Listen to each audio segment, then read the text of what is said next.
Bonjour à toutes et tous.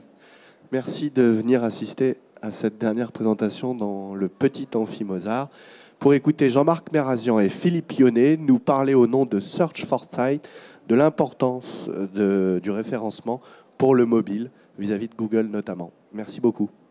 Merci beaucoup. Bonjour à toutes et à tous. On va faire une petite introduction le temps que les derniers arrivants arrivent. Vous avez sur l'écran un email que je vous invite à retenir, c'est mavise@search-forsight.com. Envoyez-nous un petit mail et on vous fera un petit bilan de visibilité sur votre site, sur la partie desktop et sur la partie mobile. Donc n'hésitez pas à envoyer un petit mail. Là, vous avez un exemple en fait avec l'outil Searchmetrics qui vous permet de tracer des courbes de visibilité et de les mettre en comparaison. Donc là, c'est la visibilité organique et de les comparer par rapport à vos concurrents directs ou en tout cas vos concurrents sémantiques et organiques sur Google. Donc là, on a pris l'exemple de Amazon. L'indice de visibilité est un indice composite sur Searchmetrics qui prend en compte différents éléments. Il prend en compte par exemple le volume de requêtes, le volume de résultats que vous allez avoir et le ranking des résultats sur Google. Et tout ça, ça forme un indice qui est plutôt parlant, qui est extrêmement intéressant à regarder en fonction des mises à jour de Google, parce qu'en général, on voit comment votre site réagit. Et puis surtout, c'est intéressant parce qu'on peut vous comparer par rapport à la concurrence et on peut commencer à essayer de fixer des objectifs.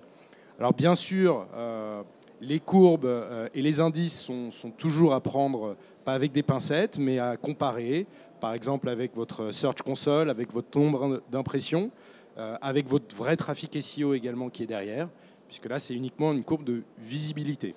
Mais ça nous donne une vision macro qui permet de situer un petit peu votre navire sur l'océan de Google. Voilà, donc n'hésitez pas à nous envoyer un petit mail et on va peut-être débuter. Oui, dans 2 minutes, le temps de... Dans 2 minutes, voilà.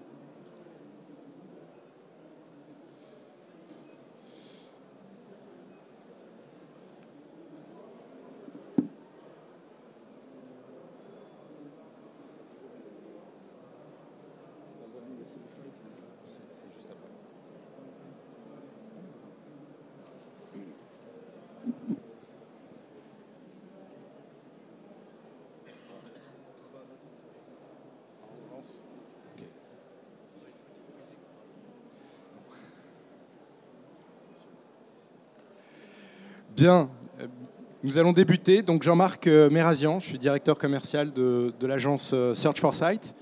Je suis venu accompagné par mon patron, Philippe Yonnet, qui est le directeur général de l'agence, que je vais laisser se présenter très rapidement.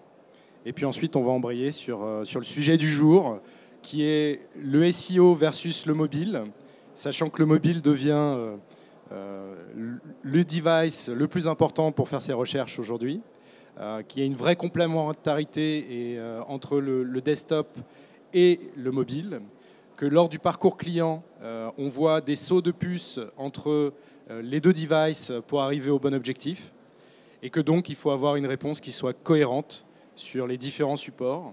Et c'est le sujet du jour. On va essayer d'une part de vous montrer quelles sont les évolutions, et puis d'autre part, de manière beaucoup plus concrète, comment rendre votre site ou vos pages, ça dépend de ce dont on parle, beaucoup plus adapté pour le mobile, vu par Google, sans oublier, bien entendu, la problématique des applications, puisque là également, il y a tout un terrain de recherche qu'il faut exploiter. Merci. Donc Philippe, je te laisse la parole pour te présenter. Alors, je fais du SEO depuis 2003 maintenant, donc et du web depuis 1998. Donc j'ai eu l'occasion de travailler en tant que consultant SEO pour à peu près 150 clients dans mon histoire. Et donc maintenant, je suis à la tête donc d'une agence qui compte plus de 65 collaborateurs et qui est donc l'agence Search for Site qu'on a lancée donc en 2012. Merci. Donc Jean-Marc Merazian, je suis directeur commercial. Je travaille depuis 18 ans dans le digital, à la fois du côté annonceur et également du côté agence. sur les différents canaux d'acquisition et de conversion et d'optimisation de la performance en ligne.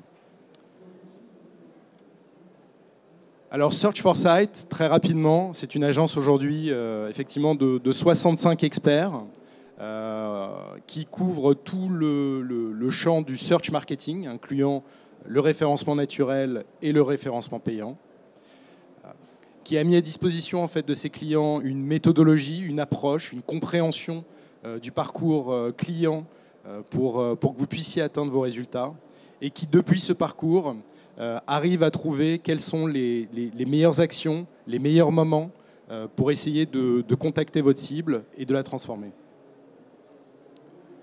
Alors 65 experts en SEO, passionnés, c'est le mot peut-être le plus important de la slide, puisque ça fait partie des critères de recrutement chez Search 4 Sight. On travaille avec des gens qui aiment leur métier et qui apportent une réelle expertise à nos clients, qui travaillent à la fois avec des départements marketing, des départements techniques et qui savent s'adapter au contexte de chacun de nos clients. C'est également aujourd'hui plus de 300 clients actifs, ce qui représente quand même une tâche importante. Des clients qui sont à la fois des grands groupes, des distributeurs, des grandes marques, des problématiques de développement international, des e-commerçants, des sites dans les médias également. Donc on a l'occasion de vraiment travailler sur, là on a mis 1000 problématiques. Effectivement, quand on prend l'expérience de tous nos consultants, on a vraiment eu l'occasion de rentrer sur 1000 problématiques et d'y trouver des réponses. Alors l'actualité, Philippe, je te laisse l'honneur. Oui, alors pour ceux qui n'ont pas suivi, on vient de racheter l'agence Synaudience. L'équipe de Synaudience, que ce soit les équipes basées à Nantes ou à Paris, nous ont rejoints. Et donc aujourd'hui, on a, grâce à ça, créé l'acteur de référence du search marketing en France. Et on espère continuer justement à développer cette formidable équipe de consultants qui accumule également du côté Synaudience une expérience assez impressionnante, puisque la société Synaudience a été créée en 1999. Donc on a des gens dans l'équipe qui ont commencé le référencement vraiment au tout début de cette activité, et donc qui sont encore dans le coup, je peux vous assurer, et qui ont su apprendre à faire évoluer leur propre métier de façon tout à fait impressionnante et excellente.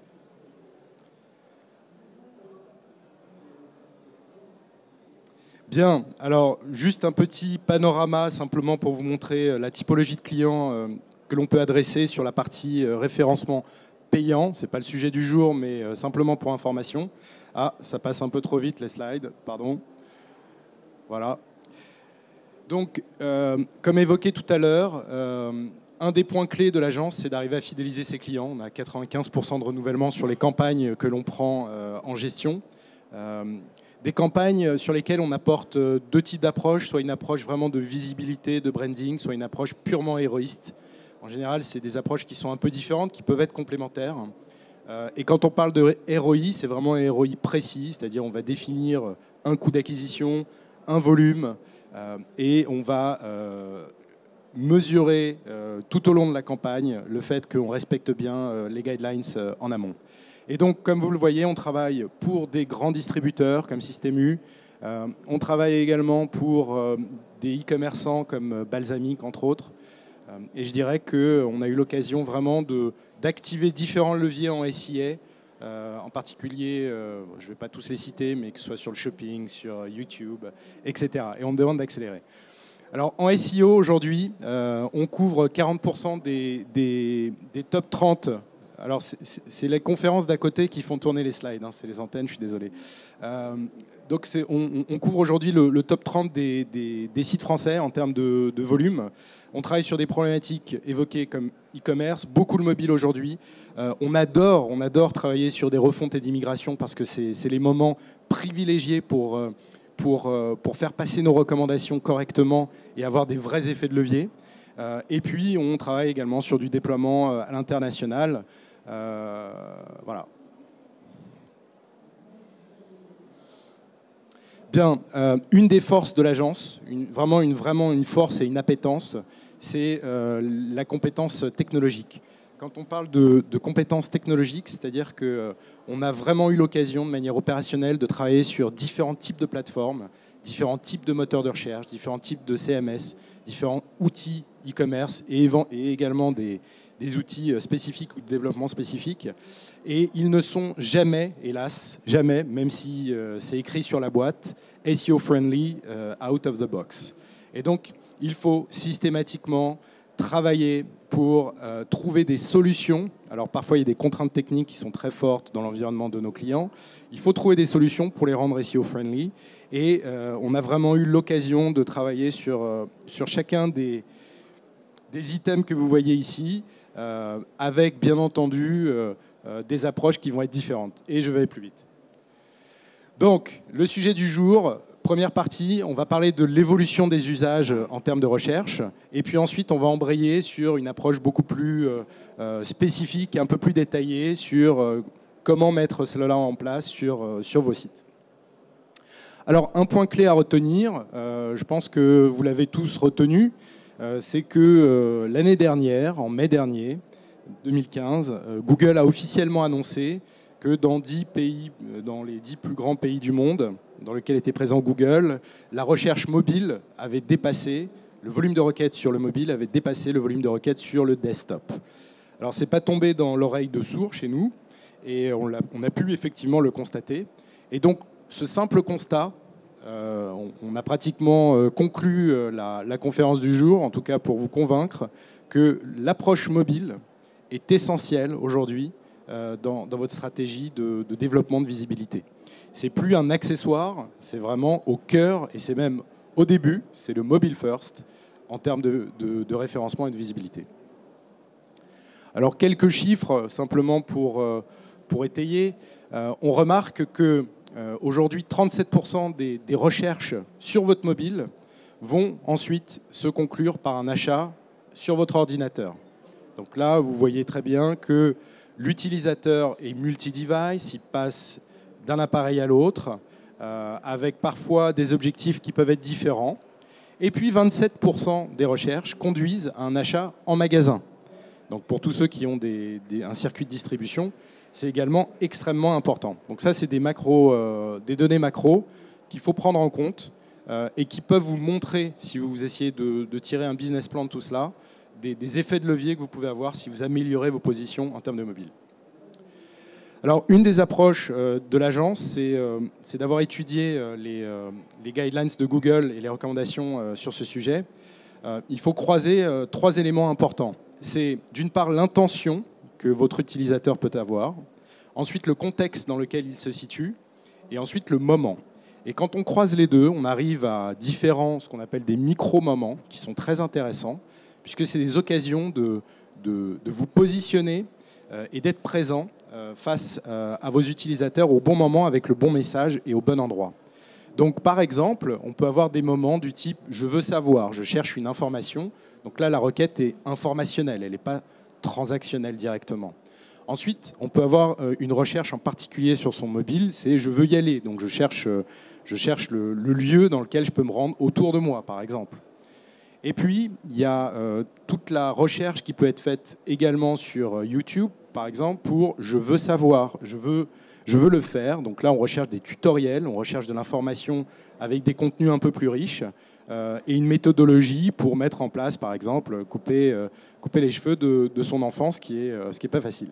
Et ensuite, je veux acheter. Et là, on s'aperçoit également qu'en magasin, on a un usage de plus en plus dominant, important de son mobile pour bencher les produits qu'on a devant soi, chercher éventuellement des meilleurs distributeurs, des meilleures références, des meilleurs tarifs. Toutes ces occasions sont des usages qui ont évolué aujourd'hui sur nos mobiles dont il faut prendre compte. Alors, encore quelques chiffres. La recherche concerne tous les secteurs. Donc là, on a l'icône shopping qui est à 7%, mais il faut regarder toutes les autres recherches qui peuvent conduire à des transactions, puisque que ce soit le travel, la beauté, la finance, les restaurants, on est bien dans des recherches informationnelles qui peuvent conduire à ensuite un acte, à une transaction. Alors, encore une donnée pour marteler le point, c'est que 65% des utilisateurs d'un smartphone, 65% des recherches qui ont été effectuées sur un smartphone conduisent ensuite à 60% sur un PC et 4% uniquement sur tablette. Donc vous ne trompez pas de destination si vous avez des budgets à mettre en place, si vous avez une version mobile très précise, une version desktop dédiée. La partie tablette est certes importante, mais il faut la mettre en proportion par rapport à ces chiffres-là. Et donc, ce qui est important, c'est que quand j'ai cherché quelque chose sur mon mobile, je dois retrouver le même type d'information sur le desktop. Alors, sur la recherche desktop.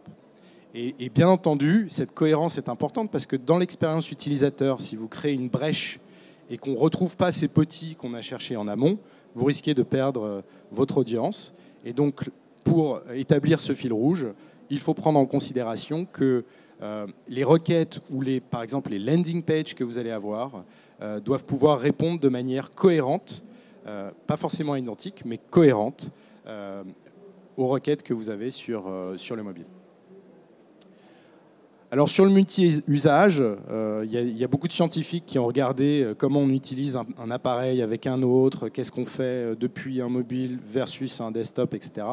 Ce qu'on peut retenir rapidement, c'est que soit on effectue une première action sur son mobile et puis ensuite on passe sur un autre terminal. Donc là, c'est ce qu'on appelle un usage séquentiel. Soit on est en usage simultané, alors soit pour s'amuser, on a deux devices en même temps, soit parce que, par exemple, je fais une réservation sur mon desktop et je suis en train de bencher ou de chercher des informations relatives au booking que je vais effectuer sur le mobile. Et je fais les deux en même temps. D'où là, encore une fois, l'importance d'avoir une cohérence sur les deux devices. Alors, je crois que c'est les derniers chiffres, je crois. Le multi-device, par exemple, je regarde la télé, je suis exposé à un spot TV. On va avoir, pour schématiser, 60 à 70% des utilisateurs qui vont taper la marque sur Google et ensuite arriver sur votre site si vous êtes l'annonceur, ou alors 30 à 40% qui vont taper une requête générique. Et là, en l'occurrence, soit vous êtes bien positionné, soit c'est potentiellement les concurrents qu'on a vus sur Searchmetrics tout à l'heure qui vont remonter à votre place et qui peuvent vous prendre un peu de trafic. Donc c'est important pour optimiser vos investissements médias également, d'avoir une présence sur différents supports, encore une fois de manière cohérente. Alors l'usage, il évolue. Vous avez tous utilisé le langage naturel en posant une question à Google, c'est très rigolo. Et puis on a une réponse qui remonte de manière instantanée. Donc là aussi, on arrive dans un changement de principe de recherche, puisqu'on ne recherche pas uniquement un mot-clé ou une phrase avec une succession de mots-clés, mais le moteur va être capable de comprendre en langage naturel votre question et vous proposer la bonne réponse. Alors ça, c'est un changement fondamental, hein, puisque jusqu'ici, avec les moteurs de recherche, on travaillait dans un monde dans lequel le mot-clé était central. À chaque fois qu'on optimisait les sites web, c'était pour les optimiser, pour qu'ils répondent sur un mot-clé précis. Et là, on a un nouvel usage avec les smartphones et la recherche vocale qui conduit donc à poser des questions en langage naturel au moteur de recherche. Eh bien, sachez que ça conduit forcément les moteurs de recherche, et Google en particulier, à essayer de créer des solutions permettant de trouver la bonne réponse à une question posée en langage naturel. Et cette évolution, elle influe énormément sur les changements du moteur en ce moment et sur notre façon d'optimiser les sites pour smartphone, évidemment en premier, mais aussi, puisque ça marche également sur desktop, sur toutes les versions de la recherche. Donc ça va assez loin, c'est-à-dire qu'aujourd'hui, en plus, la recherche vocale de Google évolue en intégrant de plus en plus de ce qu'on appelle le NLP en anglais, donc, mais aussi beaucoup de sémantique. Quelque chose que vous n'avez peut-être pas vraiment totalement testé sur votre smartphone, c'est d'utiliser ce genre de questions. How old is Barack Obama? Quelle est la réponse? Elle vous est donnée directement par le smartphone. Donc là, c'est le nouveau type de moteur auquel on est confronté. C'est le moteur de réponse, comme on dit dans notre jargon. C'est-à-dire qu'au lieu d'avoir une liste de liens bleus, une liste de résultats dans lequel vous êtes obligé de cliquer pour avoir la réponse, on vous propose directement l'information. Mais ça va plus loin. Parce que si ensuite je demande « How tall is he ?», eh bien, j'ai quand même ma réponse. Pourquoi ? Parce que le système a compris que « he » faisait allusion à Barack Obama, et donc il a eu accès au contexte de la recherche.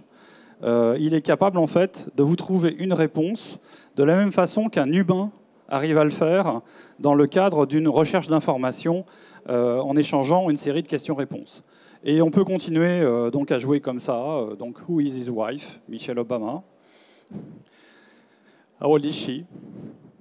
49 ans. Voilà, donc ça, c'est de la recherche conversationnelle. Alors ça, c'est un nouvel élément qui montre à quel point, aujourd'hui, les moteurs commencent à comprendre le sens des questions posées.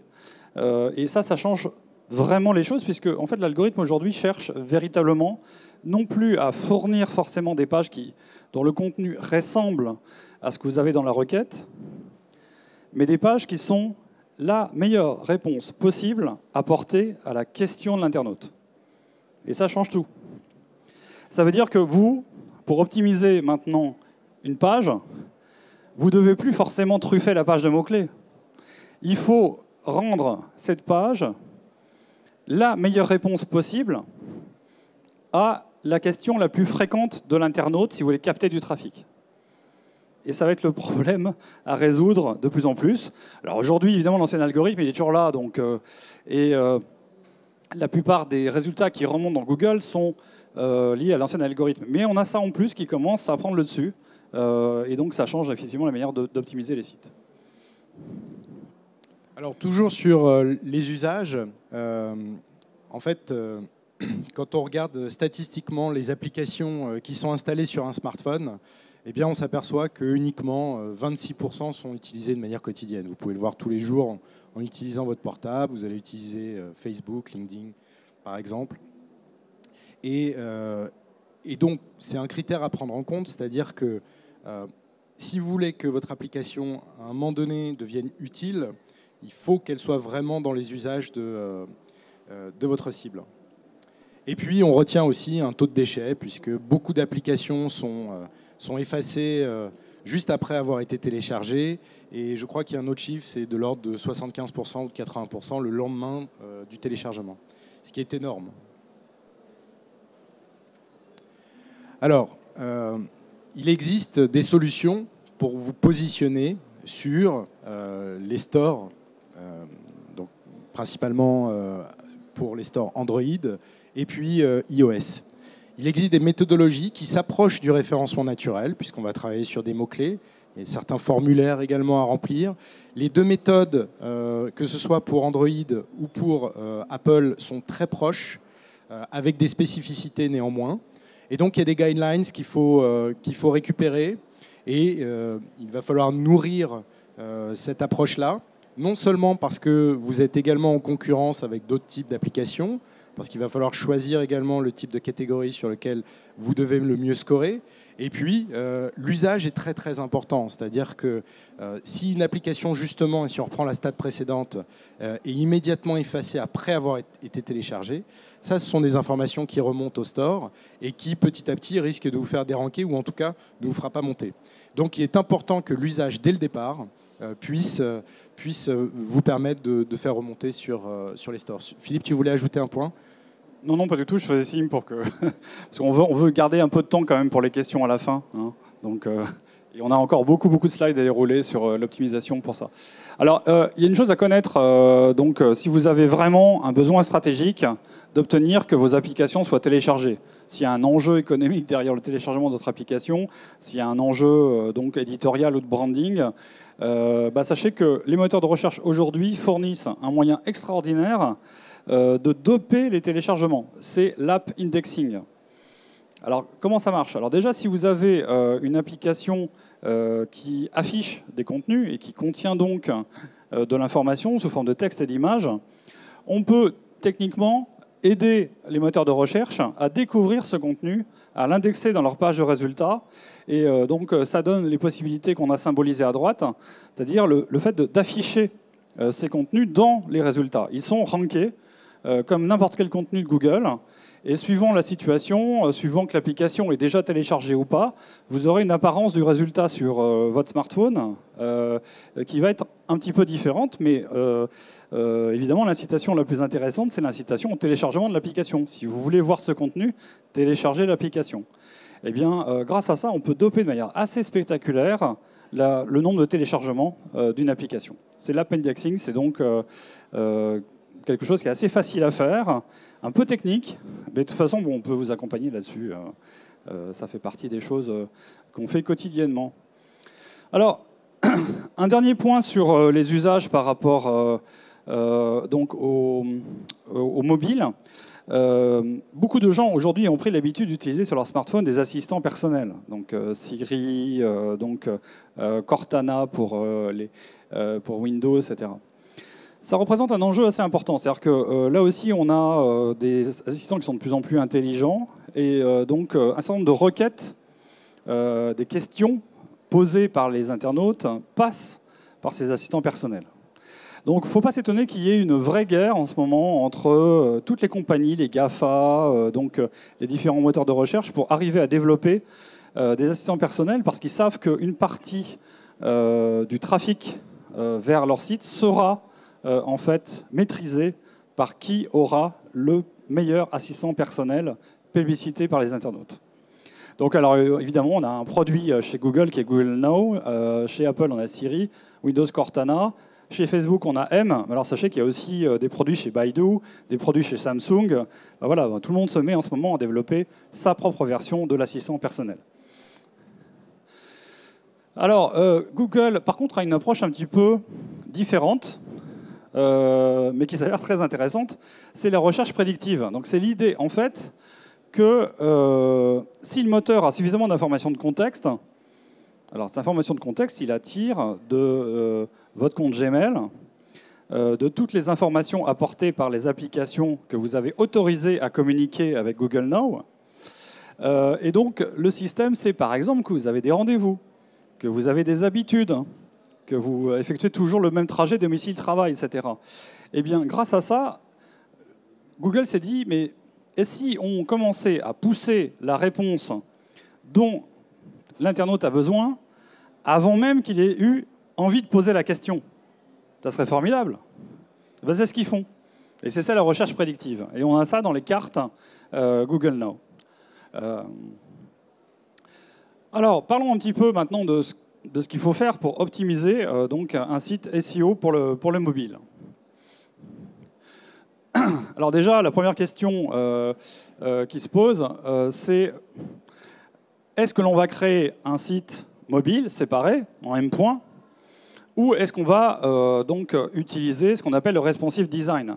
Donc au responsive design, vous avez une seule URL pour tous les usages, et en fait, le code s'adapte au device que vous utilisez. Alors ça, il y a une réponse de Google. Donc c'est le slide d'après, donc vas-y directement. Donc voilà, si vous regardez les recommandations de Google, Google dit clairement on préfère que les webmasters fassent du responsive design. Pourquoi est-ce que Google dit ça? D'abord, parce qu'il a intérêt à ce que vous utilisiez plutôt cette solution. Et c'est aussi parce qu'ils estiment qu'aujourd'hui, techniquement, c'est la solution la plus sûre, celle qui pose le moins de problèmes. Et à l'usage, on sait qu'ils ont raison. D'accord. Alors le problème technique qu'on rencontre Google, c'est que si vous avez un site mobile avec des URL différentes et d'autres versions du site pour le desktop ou les tablettes, il faut crawler le site 3 fois, 2 fois au minimum pour récupérer le contenu disponible côté mobile et côté desktop. Et on verra à la fin que le problème, c'est qu'en réalité, Google, aujourd'hui, il gère un seul index. D'accord? Donc, il aspire 2 fois le contenu pour, à la fin, n'en retenir qu'un. Bon, évidemment, c'est un peu plus compliqué que d'aspirer à un contenu unique. Donc là, il y a effectivement des raisons techniques. L'autre raison, c'est parce que, généralement, Les bêtises que font les webmasters avec les sites mobiles par rapport aux sites desktop sont extrêmement nombreuses. Il y a énormément d'erreurs techniques, mais graves, hein, qu'on constate sur les sites web qui sont dans cette situation-là. Alors, il y a des très bons DSI, il y a des très bons développeurs web qui arrivent à gérer les choses de manière efficace. Alors, par contre, ce que Google appelle du responsive design, c'est essentiellement le cas dans lequel on sert toujours les mêmes URL, quel que soit le dispositif qui appelle la page. Donc en fait, ils incluent là-dedans quelque chose que d'habitude on différencie, c'est le dynamic serving. Le dynamic serving, c'est le fait qu'on appelle une URL et vous avez un dispositif, matériel ou logiciel, qui va détecter quel est l'usage. Est-ce que c'est quelqu'un qui regarde le site sur un smartphone qui appelle l'URL, ou est-ce que c'est quelqu'un qui l'appelle depuis un desktop? Et ensuite, on est orienté de manière transparente vers soit un autre serveur, soit une autre partie du logiciel, soit un autre modèle de page, qui lui est adapté pour le device qu'on est en train d'utiliser. Donc ça, c'est une astuce technique que beaucoup de sites utilisent et qui rentre dans les recommandations de Google. Voilà, donc c'est du responsive design avec pourtant des sites différents. Alors il y a un point d'attention, je parlais justement des erreurs que les gens font avec les sites mobiles, c'est les redirections entre les sites mobiles et les sites desktop et réciproquement.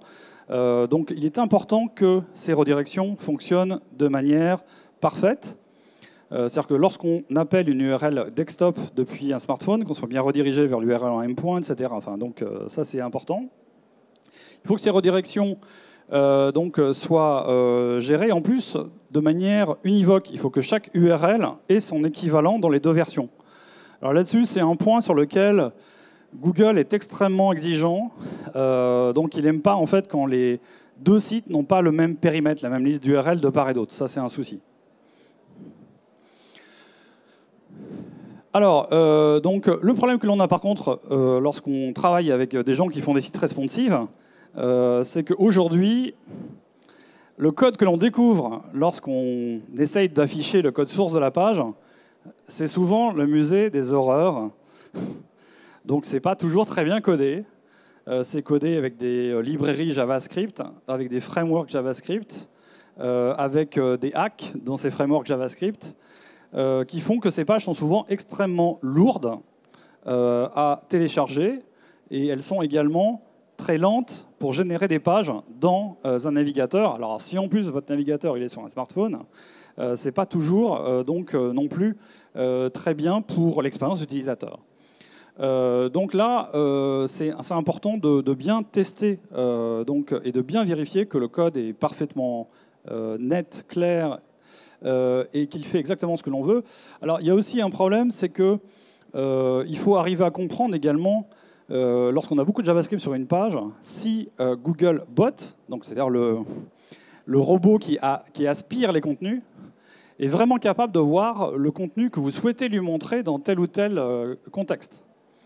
Et ça, il y a quelque chose qui est intéressant à connaître. Dans l'outil Search Console que Google fournit à tous les webmasters qui s'authentifient en tant que propriétaires du site, vous avez un outil de texte qui s'appelle Fetch as Google Bot qui permet de savoir si on peut vraiment obtenir la version de la page qu'on attend lorsque c'est Google qui l'appelle.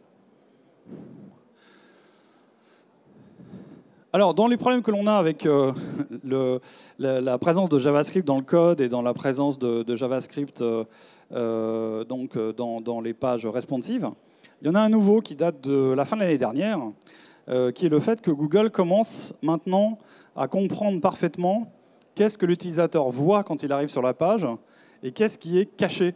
Là, on a un exemple d'un système à onglets dans lequel on a une version par défaut que la personne voit lorsqu'elle clique pour la première fois sur la page.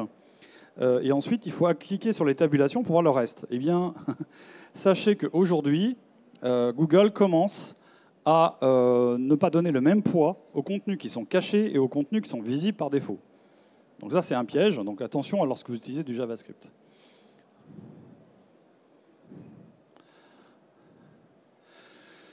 Alors, il y a aussi un gros problème, c'est que les techniques de développement web pour le mobile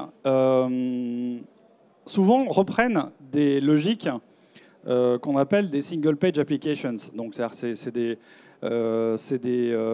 manières de programmer des sites mobiles qui sont faites à partir d'outils qui servent en fait à faire des applications mobiles.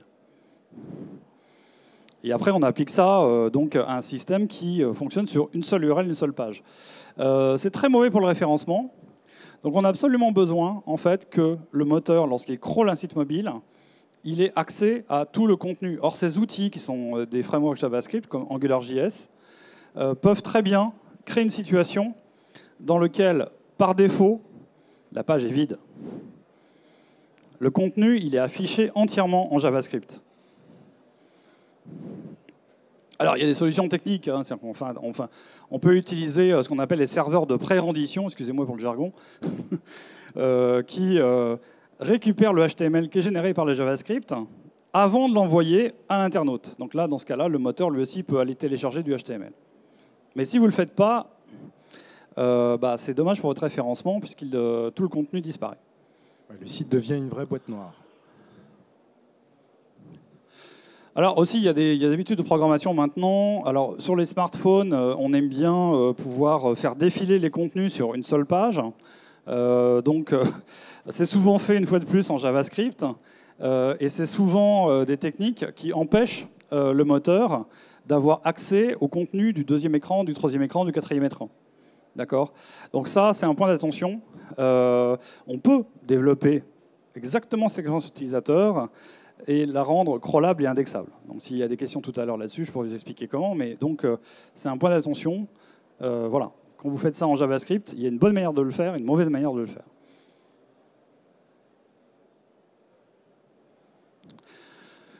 Alors, c'est déjà bien de faire tout ce qu'il faut pour que votre version mobile soit parfaitement crawlée et indexée par le moteur, parce que c'est la condition sine qua non pour pouvoir avoir des positions, pour occuper des premières places dans Google. Mais ensuite, il y a l'algorithme qui prend le dessus. Et là, Google dit clairement, aujourd'hui, si vous n'avez pas des pages qui sont mobile-friendly, je vais décider, dans mes pages de résultats, de favoriser les pages mobile-friendly et vous serez déclassé. Et ça, c'est depuis avril dernier qu'on a vu apparaître ce nouveau signal qui est utilisé par Google, uniquement en usage sur smartphone. Hein. Donc pas sur tablette, pas sur desktop, mais effectivement, on a vu des sites reculer sérieusement dans les classements juste parce que leur page n'était pas mobile-friendly. Alors là, ça devient grave parce que, comme on a vu tout à l'heure, aujourd'hui, l'usage smartphone devient majoritaire. Donc alors comment est-ce que ça se passe? Alors vous pourrez aller voir sur ce lien, vous le trouverez sur la présentation, quel est le fonctionnement en fait, de cette opération côté Google. En tout cas, si vous voulez savoir si votre site est compatible, il y a une solution très simple, c'est d'utiliser cette URL-là. Vous rentrez l'URL de votre page, et à la fin, la réponse est binaire. Soit votre site est mobile-friendly, soit il n'est pas. Soit votre page est mobile-friendly, soit elle n'est pas. Oui, donc là, en l'occurrence, là, il y a beaucoup de points qui ne vont pas, la page n'est pas mobile-friendly. Donc c'est pas tout le site, hein, c'est juste la page qui est testée. Oui. Alors, donc au début, les critères qui étaient, utilisés pour définir que la page n'était pas mobile-friendly, c'était des critères vraiment hyper basiques.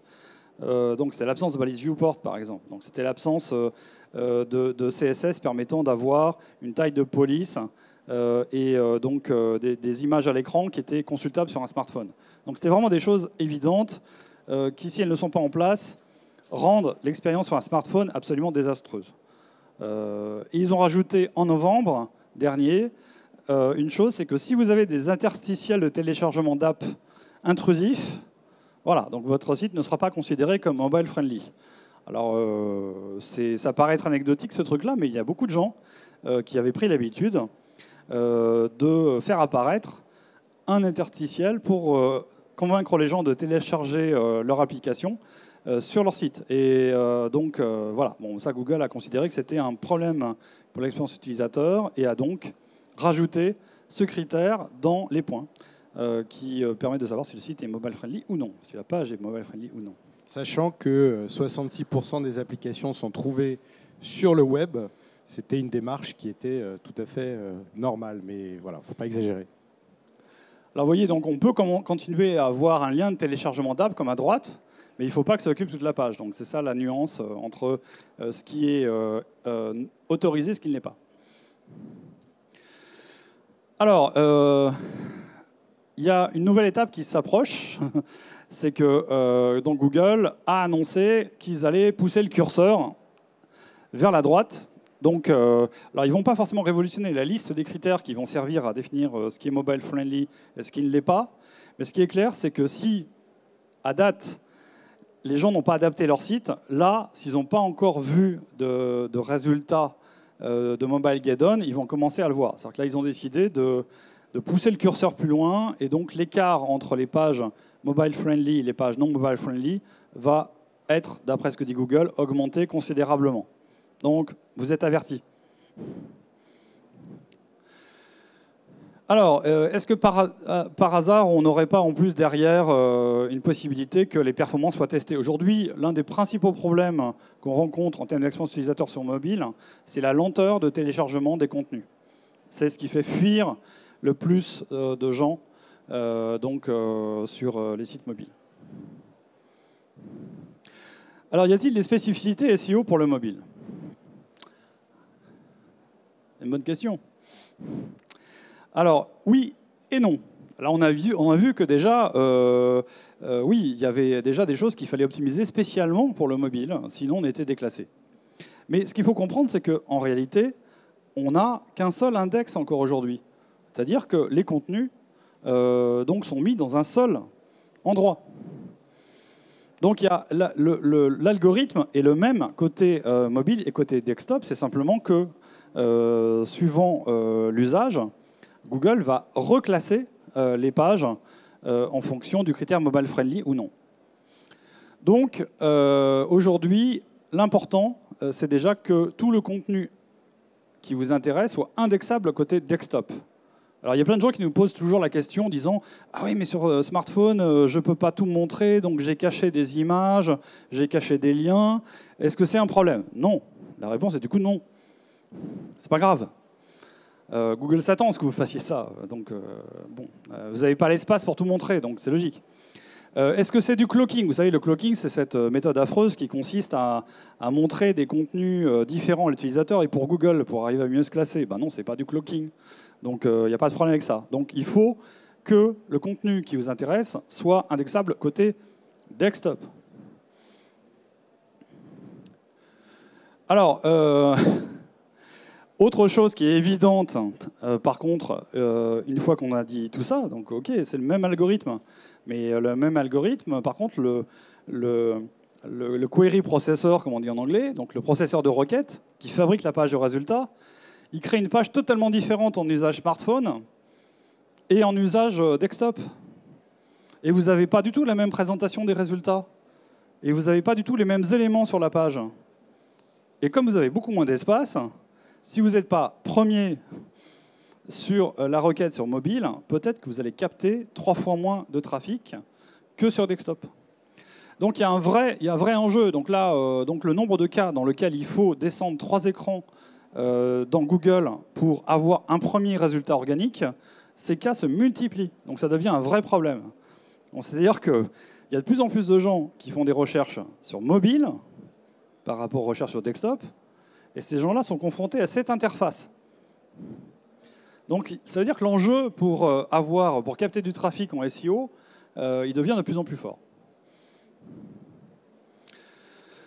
Alors, autre chose à savoir, Google a décidé, en réponse essentiellement à Facebook Instant, qui est un projet de Facebook pour arriver à générer des pages de contenu qui s'affichaient vite dans l'application, a décidé peut-être de trouver, avec des partenaires, une solution au problème des fameux codes pourris que les webmasters mettent dans leur page pour générer leur version responsive, et qui donc produit des pages qui sont très lentes à télécharger. ce sont les pages AMP. Ces pages AMP, ces pages mobiles accélérées, elles sont faites donc avec un code HTML qui est différent de celui que les webmasters utilisent traditionnellement. C'est un subset de HTML5, donc c'est toujours du HTML5, mais ce n'est pas exactement la même liste de balises. Il y en a moins sur les pages AMP qui sont utilisées qu'en HTML5 traditionnel. Ils ont aussi décidé de supprimer tous les JavaScript sauf un. Alors ça, je peux vous assurer qu'en termes de performance, ça améliore les choses. Donc dans ce JavaScript, vous avez toutes les librairies qui servent à accélérer l'affichage. Alors qu'ils se servent de cette librairie pour améliorer les performances, et ça ne dégrade pas les performances. Alors qu'est-ce qu'il y a là-dedans? Il y a des bouts de code qui servent à pré-fetcher, donc pré-télécharger les contenus de l'écran d'après, donc comme ça c'est instantané. Donc vous avez des éléments qui appellent également les autres bouts de JavaScript dont on a forcément besoin sur une page, comme le tag de votre outil de Web Analytics préféré. Voilà, donc il y a ça là-dedans.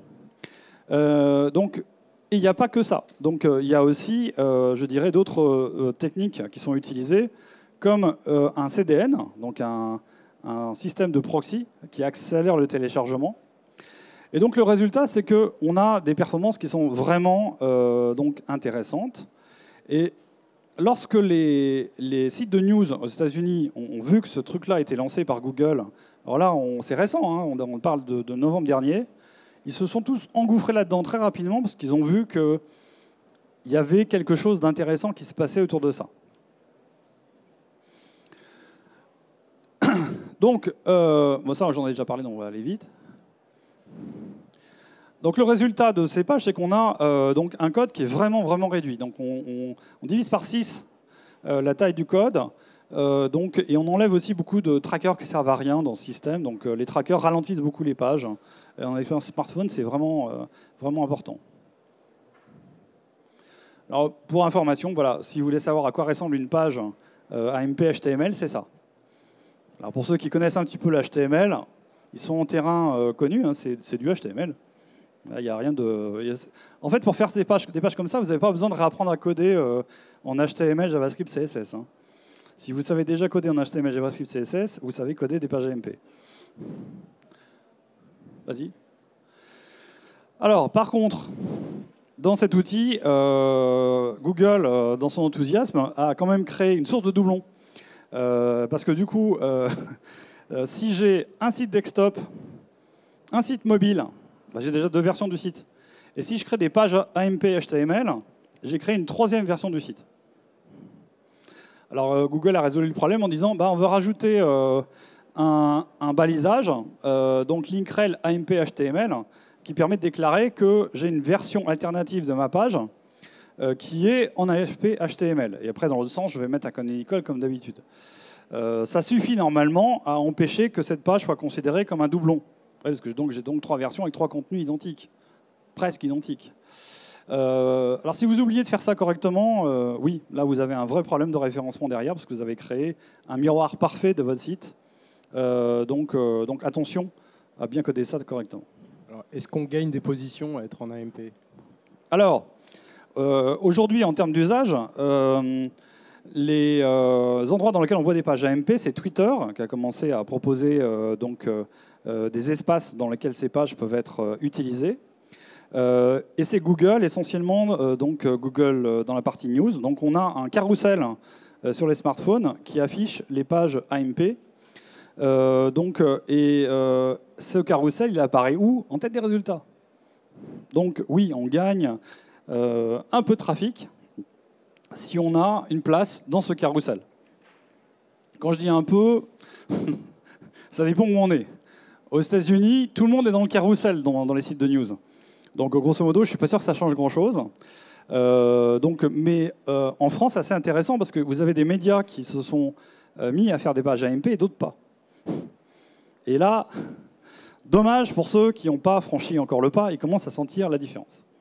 Donc si vous voulez en savoir plus sur ce format, allez sur le site dédié de la communauté AMP HTML, qui est quand même très piloté par Google, même si c'est de l'open source et que normalement tout le monde a accès à ça.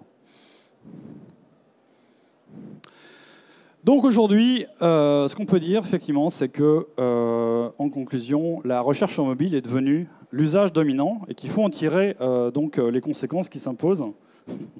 Tu me passes le...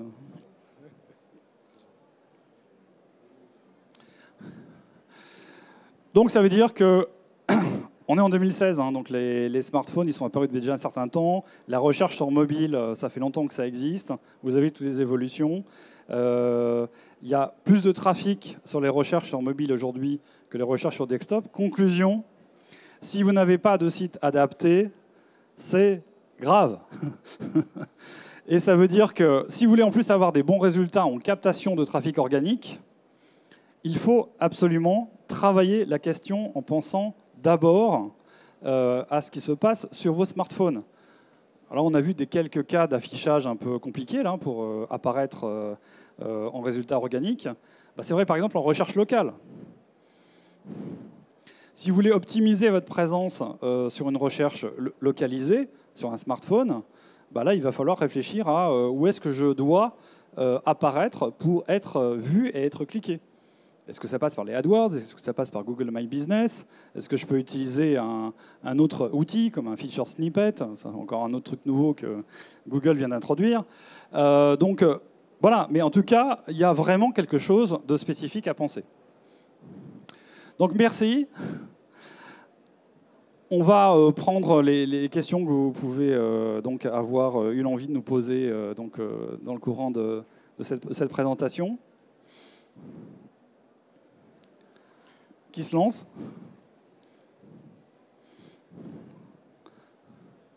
Pas de questions? Ah si, là-bas. Dans mon blanc. La question, elle était où? Pardon. Oui, une petite question concernant les pages AMP. Est-ce qu'on peut... ce sont les pages principales de notre site qu'on peut décider de mettre en AMP ou c'est toutes les pages du site Alors aujourd'hui, c'est vrai que le format AMP, qui est donc de création récente, ne couvre pas tous les usages possibles. Donc c'est très adapté pour des pages éditoriales. Et aujourd'hui, le vrai cas dans lequel ça fonctionne et ça apporte quelque chose, c'est pour des parties éditoriales qui peuvent aller dans Google News. Mais ça va changer très vite. C'est-à-dire qu'on sait très bien, par exemple, que les prochains formats vont concerner la publicité. C'est-à-dire qu'on va avoir des publicités en AMP HTML qui seront très faciles à télécharger. Et on sait qu'à terme, donc le consortium qui est derrière les pages AMP veut aussi développer des formats pour des pages e-commerce. Donc, voilà, on peut commencer à préparer des pages quand on a des pages éditoriales, mais sachez qu'il y aura sans doute d'autres versions plus tard de ce système. Bonjour. Bonjour. J'aurais aimé savoir par rapport aux gens qui utilisent les balises du style user agent, etc., comment se passe le référencement dans un sens ou dans l'autre? Alors, qu'est-ce que vous entendez par balise user agent? Normalement, l'user agent, c'est l'information qui est envoyée par le navigateur et qui permet d'indiquer quel est le device que l'internaute utilise. Oui, mais pour forcer dans un sens alors qu'on n'est pas forcément sur le bon device. Ah, donc alors il y a plusieurs façons de détecter le user agent. Mais généralement, ça se fait de manière logicielle. C'est-à-dire que, donc, à l'autre bout, lorsque le serveur reçoit la requête, il y a un bout de programme qui détecte le user agent, qui essaie de le reconnaître comme étant le user agent d'un mobile, d'une tablette ou donc d'un smartphone, et qui va éventuellement renvoyer un code différent. Donc ça fonctionne comme ça. Et donc, il faut que ça marche parfaitement. C'est-à-dire que là, on a souvent aussi des problèmes d'implémentation parce qu'il n'y a pas une bonne reconnaissance du user agent. Ça, c'est vraiment à l'origine de pas mal de problèmes sur les sites qui ont une version mobile et une version desktop complètement différente.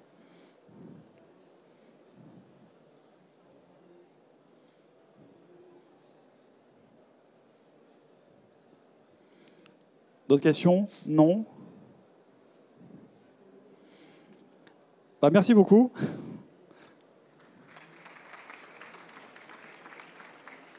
Merci Philippe. Juste pour conclure rapidement, pour ceux qui sont arrivés en cours de route, il y a un petit email là-haut, mavise@searchforsight.com. Envoyez un petit mail et on vous enverra votre courbe de visibilité sur votre site avec celle de vos concurrents. N'hésitez pas. Merci beaucoup.